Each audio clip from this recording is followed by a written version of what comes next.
All right. Hi, Deborah. Hi, Bree. How are you? Doing well, and yourself? I'm great. I'm really happy to have you here today for this Freedom Friday conversation. You Thank are you. like the quintessential guest to have on today, and it's really wonderful to see you. So, I'm going to introduce you very quickly so that people know who you are. So, everyone, this is my friend Deborah Clare Adams. Deborah Clare. Do people ever call you Deborah Clare? Uh-oh, when you were in trouble?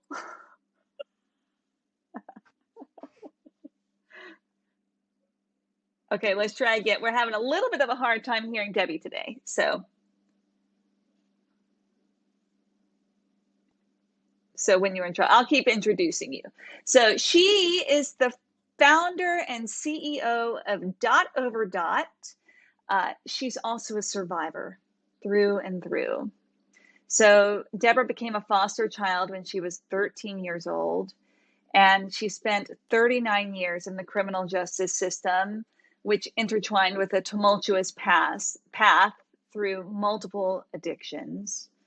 After serving time in and out of jail, she received a sentence of 160 years in prison, and you served 10, right? Is that right? Yeah. Yeah. And then she was released. And then when she was released, she started a company, Dot Over Dot, which is a Braille translation and education program, right? And so they employ uh, former people who were formerly incarcerated. They educate people when they're in prison. Is that right? And then, So we work on reentry part of it. They're okay, already educated great. that until it's time from. Fantastic. So, I mean, Deborah, you and I have known each other for a long time. We met. Is it okay if I say how we met? Is that all right? So we met when Deborah was serving time, and she was in a group. It was a therapeutic theater program group called the Voice Project, and we hit it off immediately, and played, worked, agonized together for for many years before her release. And it's been really wonderful to see you grow and blossom over these years. Really, really extraordinary. So I would love, and it's also her birthday. So so happy birthday. So Deborah, I would just really love to begin by by having you tell us. I know that I started to talk about Dot Over Dot, but why don't you tell us about how you got interested in Braille, how you learned Braille, and then what Dot to Dot does, Dot Over Dot. I keep calling it Dot to Dot. I'm so sorry. Dot Over Dot does. Okay. So my criminal past had to do with accounting and money and embezzlement. So I'm very analytical. And while I was in prison, there was a flyer that said, "Do you like to do crossword puzzles? Are you analytical? Are you organized? Are you pay attention to detail?" And so 50 of us women applied to learn Braille. And out of that 50, 12 of us were chosen. And I happened to be one of the 12. Wow. So while I was there, I got my certification in Braille, the Braille transcriber. And that is what I did with the rest of my time while I was there. Just learning Braille, working for the Department of Blind and Vision Impaired through the prison, producing work for them. And then I came home and went to a halfway house, and my 30 days there, I ended up getting a phone call from American Printing House for the Blind. And they offered me to come and be a guinea pig because they were going to do a transition program for people like me coming out of prison, and wanting to become self-sufficient. And so I didn't even think twice about it. I say it's a God moment because literally the lady said, we offer this to you. However, there's one catch. It's in Kentucky. And whatever was on my heart, I agreed instantly. So let me give a little background, because you were in Virginia, right? You were incarcerated in Virginia. You lived in Virginia before that, before incarceration, and so this was, and you have family in Virginia, so that was a big move. It was. I had been gone for 10 years and I had only been home 90 days. And so it was a big decision, but my heart knew that it was the best decision for me. And yeah, my children have only wanted the best for me, but it wasn't the best time at that time for me to make that type of choice. However, I just knew it was the right choice. I didn't know what was going to happen. I had never met anybody in Kentucky. The only person I had met was the person on the phone. I didn't go like to interview and then come back and blah, blah, blah. No, I got on the plane, and when I got on the plane, it was to start this journey. I got there in the middle of a snowstorm at 9:30 at night, hadn't been on a plane for 12 plus years. Yeah, it was a pretty interesting transition, leaving some tension at home with my children. Got to a hotel, and 10 o'clock the next morning, APH said, somebody's coming to get you. And it started a journey of me living in Kentucky and then being hired by APH. And in that journey, it allowed me to become self-sufficient. So I was coming to adult children that would have helped me as much as they could, don't get me wrong. But I didn't want them to feel burdened by me. And I didn't want to be triggered to my old behaviors. So I am very much a believer of a power greater than myself. And I have no doubt in my mind that was a power greater than myself. Because when I went to the guest house, I was literally in the same neighborhood that I had been growing up my whole life, where my drugs were, where I lived and put on a front. I literally could get on a bus and watch pass me by.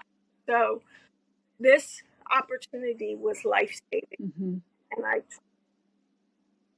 so I go to Kentucky, and I realized that this program that they're going to start isn't going to help some of the people that are coming out of prison. They have certain criteria, certain rules, and for whatever reason, they're not going to meet that. And so they're not going to have the same opportunities that I did. And so I ended up realizing I needed to do something. So Canada, a company in Canada actually asked me if I would transcribe a book for them. And I was like, well, yeah, I can do that on the side. There were no conditional contracts. I was like, yeah, I can do that. And so I started doing that book independently. And when I started doing it independently, I realized I could be giving this book to somebody coming out of prison. I have an income. I'm self-sufficient. All my bills are taken care of. I'm flying back and forth to see my children. Life was good. Outside of having an extra income and enjoying the extra income, I just realized this was something that could help other people. So Dot Over Dot. Well, Dot Over Dot had been formed in prison. I had made a brochure for Dot Over Dot. I just didn't know how Dot Over Dot was going to flourish. So I had the name, I had the vision. I just didn't know, well, was that going to be me being an independent Braille transcriber in Virginia? And when I went to APH, I still didn't know. And so I was there 2 years before Dot Over Dot really became what it is. And now you employ a number of people. Now, how many people are you typically working with when you, I have transcribers that work for me. I'm gonna ask you to repeat that. 10 transcribers working for me, only one has not been to prison. Wow. So I'm not your typical company because I normally only hire felons. Mm-hmm. You don't have to worry about the box on my application. I normally am word of mouth hookup. So normally transcribers get a hold of me prior to their release date. Start building and looking at what they're going to need, what it's going to cost. Because my thing is I want a Braille transcriber to come out walking knowing that they're going to be self-sufficient. Because paid for your work within 30 days of you giving me the file. So if a Braille transcriber comes out on April 1st, and they get me files by April 15th, by May 15th, they're going to have a substantial amount of money in their pocket to help them start their journey to pay rent, get a place to live. You know, they're going to take away some of that burden that gets placed on the family. So I love that. I think that's really phenomenal. I have a couple of really rudimentary questions. Like one is, how do they do you use machines? I mean, how do people actually transcribe into Braille? How do you do that? Book is broken down to single pages and we scan the book. Okay. And then once the book, we have to make it into a text document, taking all the colors and pictures out of that scan. And then the text document is put into a file and or a PDF or a Word file, and then you start coding and styling based on the physical look of the book. And then there's formatting, there's graphics, so it's a very tedious process, and it is, most of the people I know that do it have some type of analytical process, and I think that that's what was my process in it, is that I always had to search and look and find how to make it set up properly. So then you style, you format, you create, and you set up a file. And at that point, you put it into a software that translates it into Braille. And then once it's translated into Braille, you have to make sure all of your formatting, styling is correct. You have to make sure that the software has translated it properly. And then you get it proofread. And in our system, it's proofread twice. Have under 12% error rate. We are also the #1 company in Virginia. Okay, hold on. You're the #1 company for transcribing into Braille in Virginia. Is that what you said? Wow. So I work hand to hand with the state of Virginia and the Department of Blind and Vision Impaired.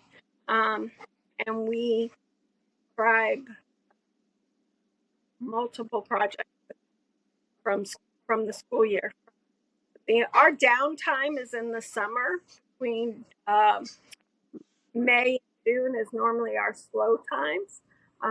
But during the school year, we are working hard at making sure students in the state of Virginia have their work. That's incredible. And how many clients do you, I mean, how much do you translate? I don't even know how to do this. How many pages do you estimate you translate in a year? So a book, right now we have 5 math books, and they have over 900 pages. And a one print page can translate into 4 to 8 Braille pages. And that's not including the graphics. Wow. Okay, so that's phenomenal. It's really interesting. I've actually wanted to ask how the Braille translation process works since way back, when you were first learning it. I guess another question that I have is, so you have 9 of your 10 employees, right? I don't know if they're employees or independent contractors, but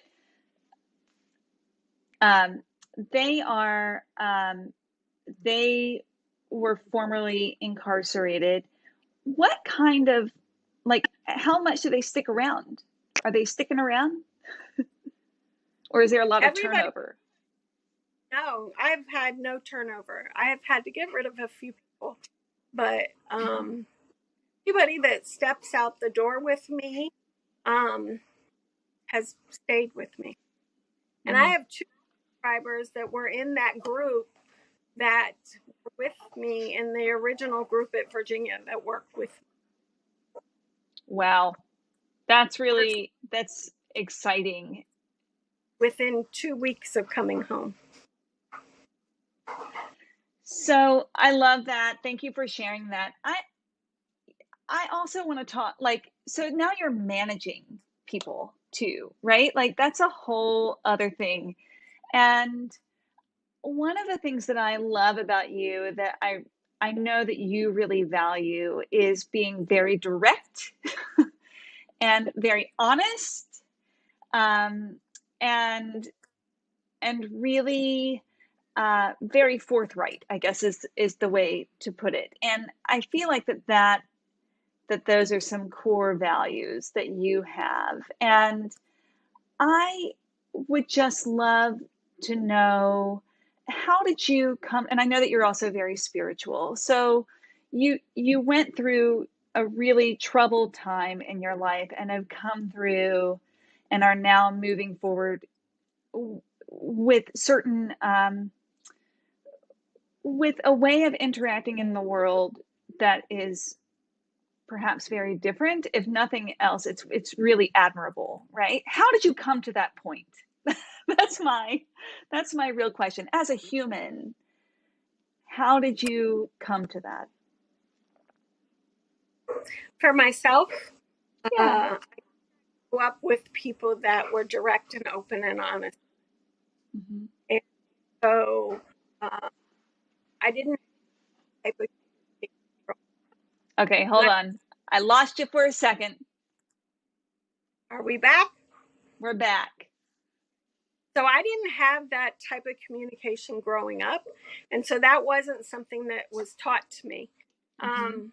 However, I also grew up lying in secrets and always watching my back and always making sure nobody knew what I was doing because it was so chaotic and dysfunctional. And I was involved in crime and domestic violence. And I just feel like a majority of my life was a ball of dysfunction and chaos. And when I got to prison, I just remember having a conversation with God, saying, if you change my life and allow me to walk out of here, I will do whatever it takes while I'm here to change those things. So during that time was a lot of therapy, a lot of looking in the mirror and becoming totally honest with myself, and realizing that I was a liar for a long time, and I was a cheat, and I was a thief, and that I harmed a lot of people. But not only that, I let my children down, and I had been let down. So that was one thing that I didn't want to do, but I ended up doing. The circle had generational curse had happened in my life, and nobody was going to take responsibility of that, but only I could take responsibility of what I had done. And so prison is rough, but there are avenues there that if you use them and you become dedicated to your plight of not being who you were when you came in, you will change. But that's a personal, and that's a personal journey that you have to stay dedicated to. And so what I realized was I had lots of skeletons, and I made a promise to God. I said, God, if you remove all my skeletons, I promise you I will come home and work hard not to return to the life that I knew. Because I was recidivism at its finest. I just hadn't got any prison time. I had been slapped on the wrist. I had gone to jail. I had stopped because I was pregnant. I had 100 reasons. The other thing that did not do me justice was I could, for myself, I could dress myself up and I could look like I had it all together. And that didn't at all. I That thought didn't what? didn't favor me. I thought it did, but it didn't. What it ended up doing was keeping my junk, and people just sort of giving me these chances, but not really realizing how destroyed I was. And one of the things that I learned in prison that I didn't know was that at 36, when I went in, I was still a 13-year-old little girl. Educationally and intellectually, I could talk you around a water cooler and back. And I was good at that. But emotionally, I was dysfunctional as a little girl. And so no one had ever took time in that. And I have to give credit to Kairos and the ladies in Kairos, because those women really took time to love me for me and give me the unconditional love that I had never had from anyone. I love that. Can you tell our viewers what Kairos is so they know? Right. Kairos is a Christian-based community that goes into the prisons, and it's normally a group of women, older women, that you could see as your mother and grandmother. And they come in and they love on you with smiles, and they cry with you and they pray with you, and they continue to always tell you, we don't care what you did, we don't care who you were, we love who you are. They taught me that Christ loves everybody, and because Christ loves everybody, it's not for them to judge anyone. And so their unconditional love. And prior to going to prison, I had met two ladies that had been doing that with me. But the ladies that I had in prison were with me for 10 years, and they're still with me today. And I never had that growing up. I lost a lot. I was abandoned. I was rejected. And so no one ever said, I just love you. That was foreign. I knew that I loved my children like that, but no one had ever loved me like that. And so in that process, I started to grow more confident in loving myself. Deborah, first of all, I'm so glad that you found Kairos, that they found you, that you had that support system. Even though we have different spiritual faiths, I think that faith is when you are facing shadows, when you are facing the hardest, you talk about looking in the mirror and admitting all of your faults to yourself. That takes such courage, and having faith and having support must have just been incredibly instrumental for your process. I know it's instrumental for mine, and so I'm so glad that you found that. I'm really curious.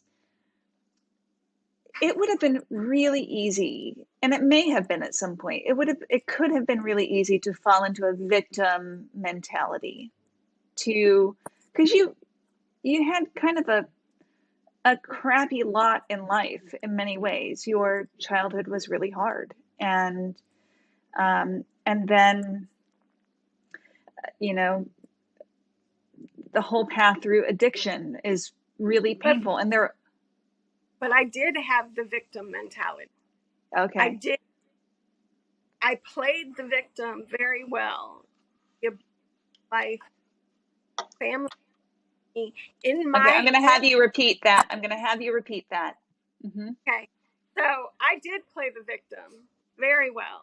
I played the victim to being a battered woman. I played the victim to growing up in a court system. I played the victim to being abandoned. I played a victim to that my parents didn't like the fact I had Black children. I mean, I had a whole lot of victimism in my head. It always gave me, I could find the victim mentality to excuse anything I was doing. When I went to prison, I was no longer the victim because I had really caused it all. The parts of my life that I did not cause, I will never get an apology for. But the parts of my life I did cause, I had to take responsibility for. My children were without their mother for 10 years. I will never allow anyone to make them think. Because it was very easy to say, because of you, your mother embezzled because she had to take care of you. And my thing is, no, your mother embezzled for many more reasons. Was taking care of you my responsibility? Yes, those were my choices. But it never had anything to do with who you are as my children. I made those choices. I was not ever going to allow my children, and believe me, they have their own baggage to deal with, and they have their own issues to deal with. And I placed some of that on them. But if I didn't take responsibility for my behavior and my actions and why I left them, then they were going to end up in the same chaotic dysfunctionalness in their brain. And I wasn't going to let that happen. There were very, we had great, Voice Project was great at making us having to think beyond ourselves. In your class, you always had assignments on having to realize what is our part in this. How do we see it? What's our perception? Because my perception is from brokenness, but that didn't mean it was the right perception. Everybody has a perception based on their life, but it doesn't mean that's reality to what's really going on. And if you're broken, then you can see it broken. And so that was one of the things that I was determined. My children can't have a relationship with me if I'm still broken from everything that has gone on. Now, don't get me wrong. We still have our issues. We still go through little stuff. But today, the mom or the role that I play for them is about 100% responsibility. And it's about showing that you can survive based on being honest, based on moving towards your dreams and understanding that your way isn't always the right way. That sometimes you need outside people to help you see it the right way, because I still have brokenness that I have to work on. And my family is all working on their own. But we've come together to realize that this journey just made us stronger. And we're working to be better people. And that's sort of where dot over dot is. If I can give away whatever was given to me to help me be successful, then all of it's worth it, because I'm giving it to my kids and they're successful. And I tell people all the time, if I didn't live this life, you couldn't even tell me that it's possible, because I would have never known. But it is. It is definitely. I love that. Can you tell us how we can get in touch with you and how we can support Dot Over Dot? So the biggest support that you can do for Dot Over Dot is it costs between $2,000 and $3,000 when someone gets home if they don't have the outside support. Normally people go through churches or whatever, and that money covers software, a laptop, getting them what is needed to help them start. So that normally either comes out of my pocket or a church. So anyone who wants to help with that, that would be fabulous. And I think I gave you my Cash App. It's a money sign, Braille Queen 1217. And if you want to email me, It's D Adams at dot over dot period org.